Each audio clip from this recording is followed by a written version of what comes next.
Estimados compañeros, señoras y señores, al tiempo de lamentar profundamente el hecho de no poder participar presencialmente en esta importante reunión, agradezco la gentileza de permitirme hacerlo de forma virtual en nuestro diálogo a favor de la democracia, la paz y la justicia social a nivel global y en cada uno de nuestros países. Esta reunión de la dirección de la Alianza Progresista y conferencia de la Alianza Progresista de las Américas ocurre en un momento crítico para la paz y para la consolidación de sociedades genuinamente democráticas, donde el progreso económico y material esté acompañado de la inclusión social y el pleno ejercicio de los derechos fundamentales. Me refiero de manera particular a los derechos políticos, socioeconómicos, culturales, ecológicos y de género, entre otros igualmente fundamentales. Desde la perspectiva de la ciudadanía sustantiva, el ejercicio de esos derechos sirve de derecho y de hecho para formar un tejido social donde se entrecruzan los intereses y proyectos individuales, obviamente grupales también, y se construye un sentido de pertenencia no limitado al territorio de cada país. Visto así, desde la perspectiva del Estado-Nación, un derecho fundamental es el de poder elegir libremente, sin miedo y con la firme participación ciudadana, tanto en el camino a seguir para lograr el bien común y hacer tangibles esos derechos fundamentales, como las alianzas internas y externas, para transitar ese largo y difícil camino. Cabe recordar el dicho popular: dime con quién andas y te diré quién eres. Consecuentemente, en el campo de la geopolítica, sería válido decir: dime con quién decides aliarte y te diré de qué lado de la historia estás y cuál es tu visión del mundo. Esa premisa ideológica es especialmente relevante en la actual encrucijada marcada por la incertidumbre que vive el mundo, una de cuyas causas principales es la consolidación de la derecha global y su articulación con actores a nivel regional, nacional y local.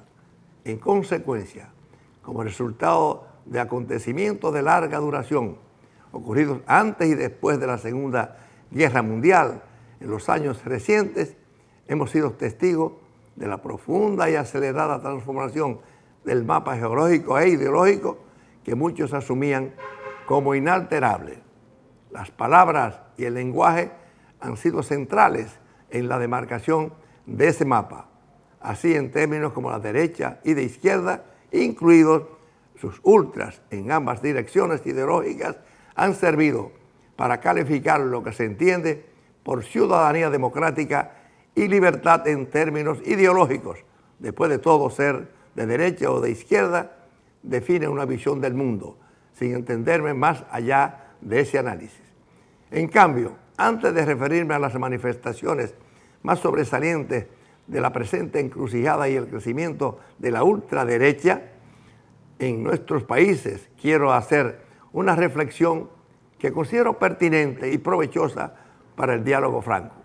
En efecto, una derivación esencial de la transformación política antes mencionada, que no ha sido ni lineal ni predestinada, es el hecho situado en el desarrollo humano como un criterio vital para valorar el impacto de la ideología en la vida de los seres humanos de carne y hueso. Es decir, hemos aprendido a preguntar qué tanto desarrollo humano y qué tanta democracia hemos logrado en nuestras alianzas, concretamente en lo referente al empleo, la educación y la salud. En otras palabras, además de reconocer la importancia de los postulados y los símbolos de cada ideología, también hemos aprendido a evaluar cuánta democracia sustantiva se construye, obviamente siguiendo una agenda y formando alianzas de izquierda o de derecha. Para sorpresa de algunos, fruto de las alianzas y las opciones realizadas, naciones grandes y pequeñas que décadas atrás eran referentes de pobreza y dependencia, hoy son referentes incuestionables de progreso socioeconómico, desarrollo humano sustentable y autodeterminación. De igual manera, naciones donde el ejercicio de los derechos individuales estaba proscrito de hecho y de derecho, hoy muestran altos niveles de ciudadanía sustantiva que se expresan en un creciente espacio de participación, especialmente millones de mujeres, quienes han ganado un enorme espacio a favor de sus derechos fundamentales. En ese contexto de inclusión social, que se extiende mejor la extraordinaria movilidad social de una parte importante de la población joven mundial, especialmente en lo referente a la educación. De igual manera, en el marco del ejercicio ciudadano, se ha robustecido la defensa de los derechos de muchos pueblos aborígenes, es decir, de etnias socialmente excluidas y culturalmente invisibilizadas. Pero no nos llamemos a engaño. Lo cierto es que a pesar de esos notables avances, la desigualdad social y la brecha social persisten, incluso en países donde la economía de hecho ha sido muy favorable. Más aún, en más de una nación, vemos como el éxito económico no marcha de la mano con la libertad ni con el respeto a los derechos humanos, obviamente fundamentales. Eso está ocurriendo tanto en naciones grandes como en países pequeños.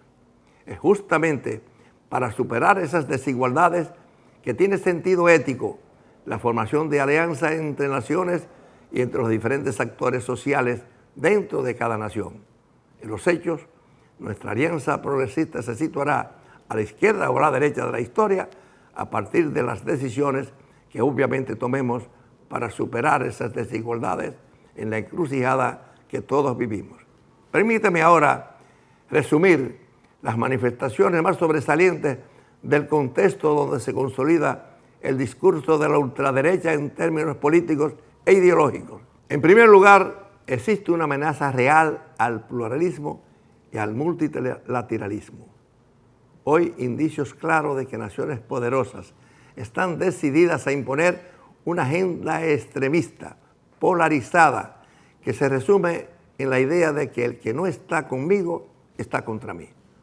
Es desde esa postura ideológica que se ha desatado lo que muchos analistas califican como la guerra arancelaria que castiga a las naciones que se niegan a perder su autodeterminación. Tanto el control de las rutas marítimas vitales como la explotación y el comercio de recursos naturales y tecnológicos forman parte de esa política coercitiva. Las consecuencias de ese enfrentamiento son evidentes en todo el mundo, incluyendo el alza de los precios de los insumos esenciales para la alimentación y la salud. En segundo lugar, se endurece cada vez más el discurso guerrerista que proclama que la paz se logra con la fuerza. Ese llamado a la confrontación niega el principio del diálogo y es una amenaza real para la paz social y el desarrollo humano. En tercer lugar, se agiganta el desprecio hacia los pobres, el miedo al extranjero, la banalización de la política y el irrespeto a las instituciones académicas y a la ayuda solidaria. En cuarto lugar, en muchos países se ha declarado la guerra al derecho a estar informado y a expresar libremente las ideas. Para tal fin, se está usando la crítica válida de las denominadas fake news o noticias falsas para impedir el acceso a recursos de comunicación que, bien usados, pueden fortalecer la democracia y promover el diálogo.